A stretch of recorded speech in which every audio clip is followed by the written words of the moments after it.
Halo teman-teman, kami dari kelompok 2 secara lanjut 3 kami akan mempresentasikan hasil diskusi kami terkait materi Perang Dunia Pertama. Perkenalkan, nama saya Amanda Salvafresia. Nama saya Keisar Kadewi. Nama saya Keisha Salsabila. Nama saya Kurnia Zubaida Sen. Nama saya Ahmad Haidar. Nama saya Muhammad Jahir. Nama saya Agus Sauda. Selamat menyaksikan teman-teman. A few moments later. Perang Dunia I adalah perang besar yang terjadi di Eropa pada 28 Juli 1914 sampai 11 November 1918. Perang ini melibatkan banyak negara yang terbagi menjadi dua pihak yang saling bertentangan. Perang Dunia I menjadi peristiwa penting karena membawa perubahan besar bagi dunia, termasuk runtuhnya ke beberapa kekaisaran dan berakhirnya tantangan lama. Selain itu, perang ini juga menjadi awal penggunaan teknologi modern secara besar-besaran dalam peperangan. Oleh karena itu, kami memilih topik ini karena menarik untuk dipelajari lebih dalam. Di sini saya akan membacakan kronologi Perang Dunia Pertama. Perang Dunia Pertama terjadi karena Jerman tidak sengaja merencanakan atau memprovokasikan Perang Dunia Pertama pada tahun 1914 Agustus saat itu. Meskipun ancaman ini mengarah Prancis, Rusia, dan Inggris, tetapi ada faktor tertentu yang membuat musim panas Jerman 1914 menjadi kesempatan terbaik untuk memulai dan menangkan perang. Saat tahun 1914, tiap presiden Prancis meningkatkan para tentara yang bertugas aktif sebesar 50%. Lalu Rusia menggunakan pinjaman Prancis untuk membiayai perluasan jaringan kereta api strategis yang akan sangat meningkatkan kemampuan para tentara Rusia untuk pasukannya ke perbatasan Jerman. Tetapi saat itu belum ada bukti bahwa Jerman merencanakan untuk memulai perang pada tahun 1914. Perang terjadi sebenarnya karena krisis diplomatik yang melalui perang sebenarnya. Itu hanya krisis besar Eropa saja pada tahun 1900 bahwa Jerman tidak membantu para insinyur. Tetapi begitu krisis merosot menjadi konflik Eropa, banyak pemimpin diplomatik, militer, dan ekonomi Jerman menyambut perang sebagai sarana perluasan kekuasaan Jerman di dalam dan di luar Eropa. Di sini kita akan lanjut ke medan perang. Jadi, sebagian besar pertempuran selama Perang Dunia Pertama dilakukan oleh para tentara dari Eropa Angkatan Laut. Digunakan untuk mencegah makanan dan pasokan dari musuh. Para pesawat udara digunakan untuk kampanye militer besar untuk pertama kalinya selama Perang Dunia Pertama, meskipun mereka peran kecil dalam hasil perang. Pertama, Perang Darat. Sebagian besar lahan menentukan kampanye Perang Dunia Pertama terjadi di benua Eropa. Perang ini melibatkan Front Barat dan Front Timur. Di bagian Front Barat, tentara Jerman berhadapan dengan pasukan dari kerajaan Inggris, Prancis, Belgia, dan Amerika Serikat. Sebagian besar pertempuran di Front Barat terjadi di timur laut Prancis. Parit-parit Front Barat terbentang di laut utara hingga perbatasan Swiss. Sementara Front Timur, di mana tentara Jerman dan Rusia, Hongaria berhadapan dengan Rusia. Pertempuran ini bermulai di daerah perbatasan Jerman hingga Polandia, lalu dibagi antara Kekaisaran Austria, Hongaria, Rusia, dan Jerman. Secara bertahap, garis pertempuran terus-menerus bergerak ke arah timur dan timur laut, jauh ke wilayah Rusia. Karena negara-negara terlibat dalam perang telah memiliki kerajaan kolonial di Afrika, Asia, serta wilayah yang sering disebut Timur Tengah. Perang dengan cepat menyebar berbagai belahan dunia. Pecahnya perang di Eropa, pasukan militer Inggris, Prancis, Belgia, dan Afrika Selatan menyerbu Jerman di Afrika, sementara Jepang menguasai pulau milik Jerman sebelah timur Khatulistiwa. Lalu Australia dan Selandia Baru mengambil alih pulau Jerman di selatan. Sisa-sisa kekaisaran Ottoman yang terletak di wilayah ini kemungkinan dikenal dengan Timur Tengah diserang militer pasukan Inggris yang berbasis Mesir. Pada Perang Dunia Pertama, terlihat kemajuan dalam bidang senjata di medan perang. Pada awal perang, senjata infanteri utama adalah jenis bolt action magazine rifle yang mampu menembakkan 6-10 tembakan per menit.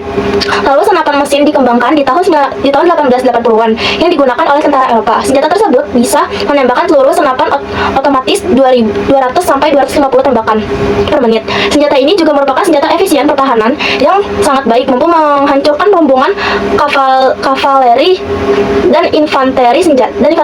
Senjata penting lainnya yang dikembangkan selama perang adalah menyerbu api, granat tangan, dan gas beracun. Yang kedua, ada perang laut. Peperangan di laut memegang peranan krusial dalam peta ekonomi Perang Dunia Pertama. Pihak sekutu sangat bergantung pada pengamanan jalur samudera untuk mendatangkan bantuan logistik dan pasukan dari Amerika Serikat serta wilayah mancanegara lainnya demi mencokong pertempuran di Eropa. Sebagai tandingan, Inggris meluncurkan blokade laut pada tahun 1914 untuk memutus akses Jerman terhadap bahan pangan dan peralatan militer. Jerman tidak tinggal diam dan merespon tantangan tersebut dengan mengerahkan kapal selam U-boat untuk menyasar kapal-kapal sekutu. Lalu, ketegangan memuncak saat Jerman menetapkan zona blokade di sekitar perairan Inggris dan melancarkan serangan kapal selam tanpa batas di sepanjang tahun 1915 hingga 1917. Rentetan serangan yang menenggelamkan banyak kapal inilah yang akhirnya menjadi faktor kunci penarik Amerika Serikat untuk terjun langsung ke medan perang yang memihak sekutu.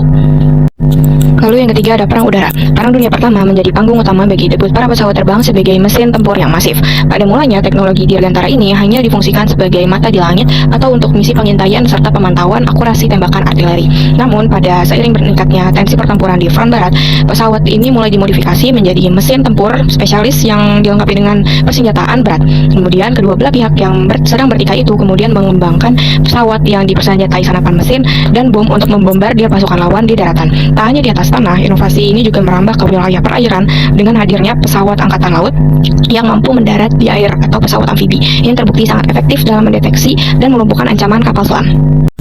Lalu serangan udara di Jerman pertama kali itu mengguncang dunia pada tahun 1914 yang kemudian disusul oleh teror balon udara raksasa Zeppelin. Antara tahun 1915 hingga 1916, London dan wilayah Inggris Timur dihujani serangan lebih dari 50 kali dengan tujuan strategis, yaitu menghancurkan moral warga sipil, melumpuhkan pusat industri, serta memancing armada pesawat Inggris agar meninggalkan front barat. Meski mengakibatkan kerusakan bangunan yang masif serta membuat banyak korban jiwa, taktik ini tidak sepenuhnya berhasil mematahkan semangat lawan. Lalu memasuki pertengahan 1915, duel udara atau dogfight antara pesawat tempur menjadi pemandangan lazim di langit Eropa. Jerman sempat memegang kendali udara di front barat sebelum akhirnya dipatahkan oleh keunggulan Inggris pada pertengahan 1916. Dominasi sekutu di angkasa pun semakin tidak terbendung, terutama setelah Amerika Serikat membawa kekuatan penuhnya ke medan perang pada 1917. Dinamika ini melengkapi kompleksivitas Perang Dunia Pertama yang melibatkan integrasi serangan darat, manuver laut, hingga operasi udara yang melibatkan kampanye pengepungan dan pertahanan garis depan yang sangat sengit. Lalu selanjutnya ada beberapa pertempuran yang terjadi saat Perang Dunia Pertama, dimulai dari tahun 1914. Eskalasi besar Perang Dunia Pertama itu dipicu oleh invasi Jerman ke Belgia yang ditandai dengan jatuhnya benteng Liege setelah pengepungan yang intens. Lalu Jerman terus melangkah maju melalui rangkaian pertempuran perbatasan di wilayah timur Prancis dan selatan Belgia. Meski Prancis berupaya memukul balik demi merebut kembali Alsace, taktik serangan balik Jerman yang superior itu justru membuat mereka babak belur di pertempuran Ardennes dan pertempuran Charleroi. Kehadiran pasukan Inggris atau BEF di pertempuran Mons sempat memberi nafas bagi para sekutu. Namun tekanan Jerman yang tak terbendung akhirnya memaksa para pasukan gabungan ini untuk melakukan penarikan mundur besar-besaran untuk mengamankan Paris. Kemudian masuk ke tahun 1919 yang dimana memasuki tahun kedua, dinamika perang berubah menjadi sangat statis dan mengerikan di dalam jaringan parit pertahanan. Inggris mencoba memecah kebuntuan di pertempuran Neuve-Chapelle melalui dukungan pengintaian udara. Namun pertahanan Jerman terbukti terlalu kokoh. Lalu tahun ini juga menjadi catatan kelam bagi kemanusiaan dengan penggunaan gas beracun secara masif oleh Jerman di pertempuran Ypres kedua, yang kemudian dibalas di Inggris di pertempuran Loos. Sayangnya banyak kemenangan kecil sekutu di periode ini, termasuk serangan Prancis di pertempuran Artois dan pertempuran Champagne gagal dipertahankan akibat kendala komunikasi dan barikade kawat berduri yang mematikan. Baik, sekarang kita masuk ke tahun 1916 yang dimana tahun 1916 itu menjadi tahun yang paling menguras energi dan nyawa melalui dua palagan raksasa. Di pertempuran Verdun, Prancis bertahan mati-matian dalam pertempuran terlama sepanjang sejarah, yaitu perang melawan gempuran Jerman. Untuk meringankan tekanan tersebut, sekutu melancarkan serangan besar-besaran di Sungai Somme, yang berakhir mereka itu menjadi tragedi kemanusiaan dengan jutaan korban jiwa. Di tengah kekacauan tersebut, pasukan Australia mengalami kepahitan di pertempuran Fromelles, sementara pasukan Inggris dan Irlandia harus bertaruh nyawa di pertempuran Pozieres dan pertempuran Ginchy demi merebut posisi strategis yang sangat dijaga ketat oleh Jerman. Masuk ke tahun terakhir yaitu tahun 1917 yang dimana tahun ini diawali dengan optimisme yang berlebihan dari Jenderal Robert Nivelle melalui serangan Nivelle di Sungai Aisne. Namun rencana yang bocor dan eksekusi yang gagal itu justru memicu pemberontakan yang besar di internal militer Prancis setelah mereka kehilangan ratusan ribu tentara. Di sisi lain, pasukan dari Kanada mencatat prestasi heroik di pertempuran Vimy Ridge yang menjadi simbol nasionalisme bagi mereka. Kemudian pertempuran itu bergeser ke wilayah Flanders di mana Inggris menggunakan taktik peledakan tambang bawah tanah yang spektakuler di pertempuran Messines, disusul oleh pertempuran berdarah di lumpur serangan Passchendaele yang menjelang akhir tahun itu sejarah militer berubah selamanya melalui pertempuran Cambrai. Disinilah tank pertama kali digunakan secara terorganisir dalam skala besar untuk menembus garis pertahanan Jerman, menandai lahir era baru dalam taktik perang modern. Lanjut, di sini ada B, strategi militer. 1. Strategi militer dan sistem wajib militer di Eropa. Menjelang pecahnya perang, negara-negara di Eropa telah mempersiapkan strategi militer mereka masing-masing. Meski setiap negara memiliki taktik yang berbeda, secara umum terdapat kemiripan dalam pola-pola persiapan mereka. Inggris merupakan satu-satunya negara besar yang tidak menerapkan wajib militer. Inggris lebih mengandalkan angkatan lautnya, yang perkasa sebagai benteng utama pertahanan. Angkatan daratnya diisi oleh tentara profesional yang bergabung secara sukarela. Distribusi pasukannya terbagi menjadi dua, separuh bertugas di wilayah jajahan seperti India dan sisanya berjaga di tanah air. Selain itu, mereka memiliki pasukan teritorial yang juga diisi oleh para relawan. Namun negara Eropa lainnya berbeda dengan Inggris. Negara-negara seperti Jerman, Prancis, Rusia, Italia, dan Australia Hongaria mewajibkan setiap pemuda sehat fisik biasanya saat menginjak usia 19 atau 20 tahun untuk mengikuti dinas militer demi memperkuat pertahanan nasional mereka. Lalu di sini kedua ada mobilisasi. Kecepatan mobilisasi adalah kunci. Jika sebuah negara terlambat mengaktifkan pasukannya sementara tetangganya sudah siap tempur, itu akan menjadi bencana. Dalam menyusun strategi, setiap negara memperhitungkan waktu mobilisasi lawan dan kawan. Sebagai contoh, Prancis harus menyesuaikan rencana mereka dengan Rusia, yang diketahui membutuhkan waktu lebih lama untuk bersiap. Teknologi kereta api menjadi instrumen paling vital dalam fase ini untuk mengangkut pasukan dan pasokan ke garis depan.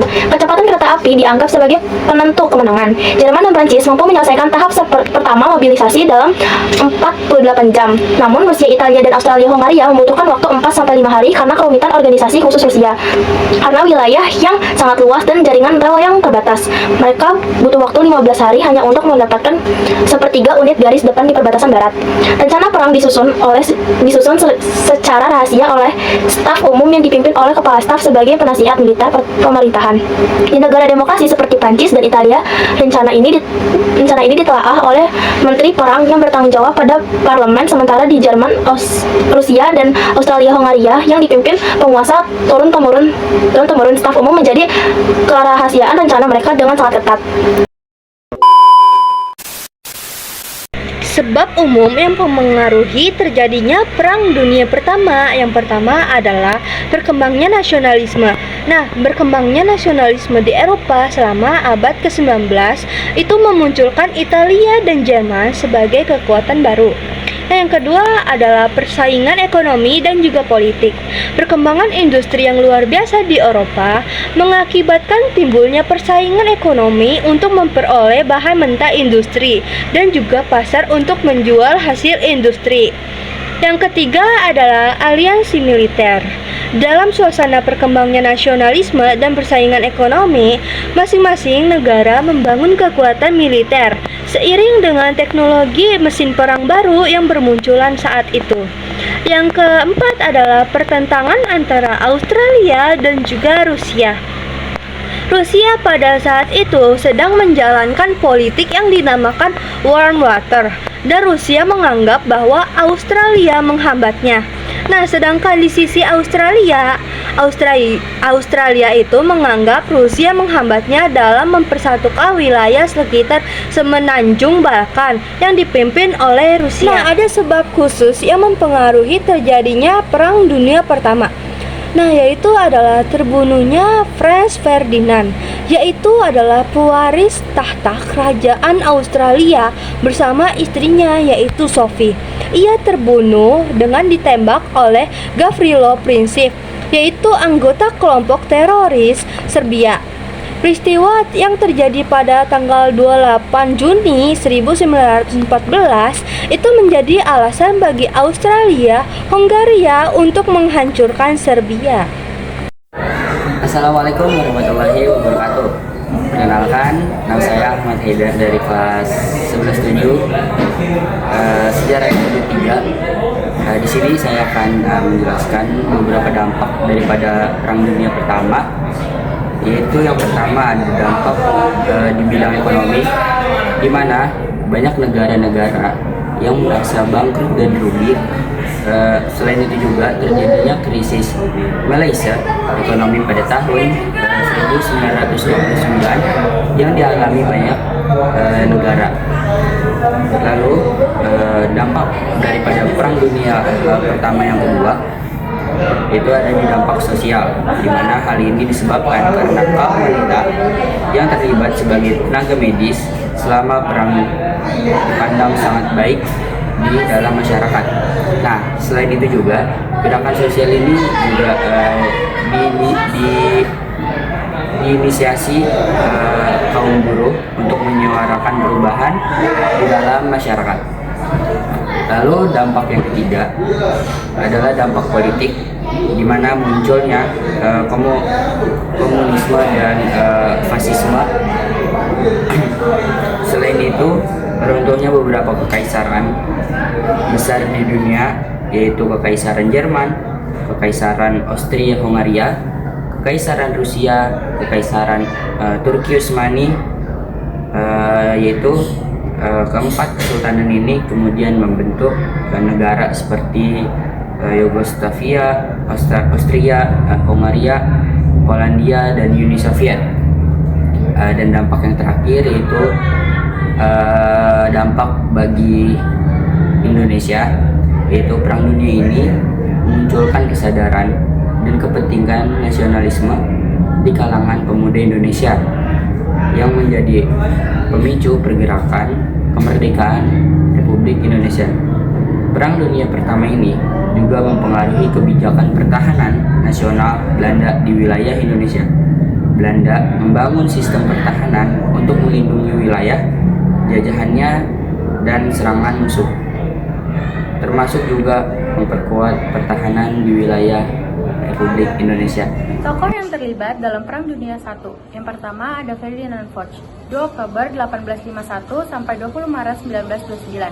Adalah marsekap Prancis dan komandan selama pertempuran Marne. Dan sebagai asisten panglima tertinggi Angkatan Darat Utara Prancis di bawah Jenderal Joseph Joffre selama kampanye Somme. Yang kedua ada Franz Ferdinand, 18 Desember 1863 sampai 28 Juli 1914. Adalah Adipati Agung Austria, Pangeran Kerajaan Hongaria dan Bohemia, dan sejak tahun 1896 hingga kematiannya, pewaris takhta Austria-Hongaria. Pembunuhnya di Sarajevo memicu deklarasi perang Australia-Hongaria terhadap Serbia.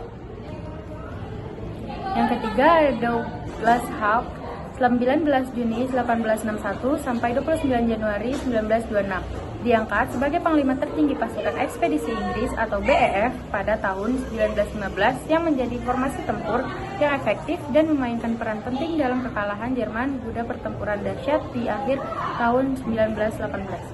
Ia juga berperan penting dalam menciptakan struktur komando sekutu gabungan.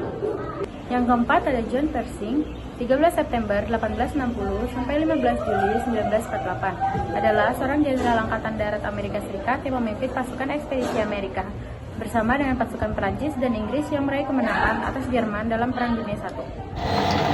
Di sini saya Muhammad Jahir, saya akan menjelaskan tokoh-tokoh Perang Dunia ke-1. Yang kelima itu ada Nicholas pada 6 Mei 1868 sampai 16 Juli 1918. Adalah anggota keluarga penguasa Romanov dan Kaisar Rusia terakhir dari tahun 1894 hingga 1917. Sebagai kepala negara, Nicholas menyetujui mobilisasi Rusia untuk membela Serbia melawan Austria-Hongaria pada akhir Juli 1914. Nah, yang ke-6 itu ada Grovilo Princip, 25 Juli 1894 hingga 28 April 1918 adalah seorang Serbia Bosnia yang membunuh Adipati Agung Franz Ferdinand dari Australia dan istrinya Sophie di Sarajevo pada 28 Juni 1914. Selanjutnya yang ketujuh itu ada Thomas Woodrow Wilson pada 28 Desember 1856 hingga 3 Februari 1924.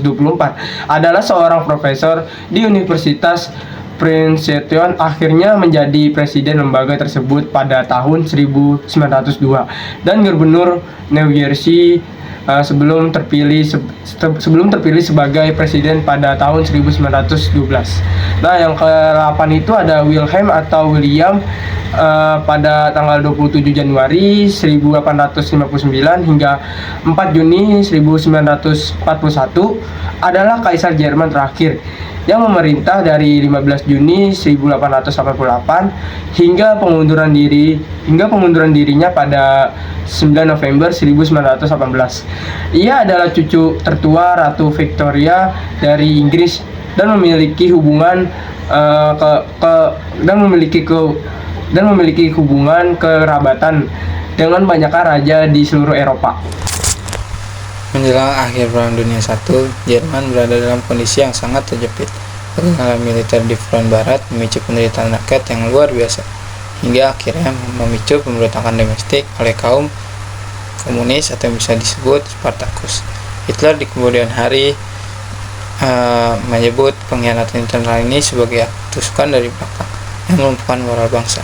Akibat tekanan ganda dari serangan sekutu dan kekacauan dalam negeri, Kaisar Wilhelm II terpaksa turun tahta. Pemerintahan kemudian beralih ke tangan Albert yang mengubah Jerman menjadi republik sebelum akhirnya menyerah tanpa syarat pada tahun 1918. Nasib serupa dialami Austria dan Hungaria. Gelombang pemberontakan kaum komunis dan etnis Slavia memaksa Kaisar Karl meletakkan jabatan yang menandai berakhirnya era kekaisaran dan lahirnya Republik Austria dan Hungaria. Diplomasi di meja perundingan Paris. Pasca perang, fokus dunia beralih ke upaya rekonsiliasi melalui konferensi perdamaian Paris. Meski dihadiri banyak negara, keputusan krusial berada di tangan The Big Four. Woodrow Wilson, AS dari Amerika Serikat, David Lloyd George dari Inggris, George Clement Kew dari Prancis, dan Vittorio Orlando dari Italia. George Clemenceau dari Prancis membawa agenda yang berbeda. Inggris mematahkan dominasi laut Jerman. Italia menuntut perluasan wilayah di Adriatik, sementara Prancis menuntut kompensasi besar atas kerusakan perang sekaligus jaminan keamanan dan ancaman Jerman. Di sisi lain, Presiden Wilson lebih mendorong terciptanya keadilan internasional melalui pembentukan Liga Bangsa demi menjaga pecahnya perang di masa depan. Saya Muhammad Fajar Bukhari. Di sini saya akan membaca yang kedua, Perjanjian Versailles. Puncak dari rangkaian diplomasi ini adalah ditandatanganinya Perjanjian Versailles pada tahun 1919. Perjanjian ini secara resmi mengakhiri status perang antara Jerman dan pihak sekutu. Namun, bagi Jerman, kesepakatan ini terasa sangat memberatkan melalui klausul kesalahan perang. Jerman dipaksa memikul tanggung jawab penuh atas terjadinya konflik tersebut. Konsekuensinya, mereka tidak hanya harus melakukan perlucutan senjata secara masif, tetapi juga wajib membayar biaya ganti rugi perang, reparasi, yang sangat besar kepada negara-negara pemenang. Meski perjanjian ini menghentikan dentuman meriam, syarat-syaratnya yang keras justru meninggalkan luka mendalam bagi bangsa Jerman. Baik teman-teman, cukup sekian video dari kami. Kurang lebihnya mohon maaf. Wassalamualaikum warahmatullahi wabarakatuh. Waalaikumsalam.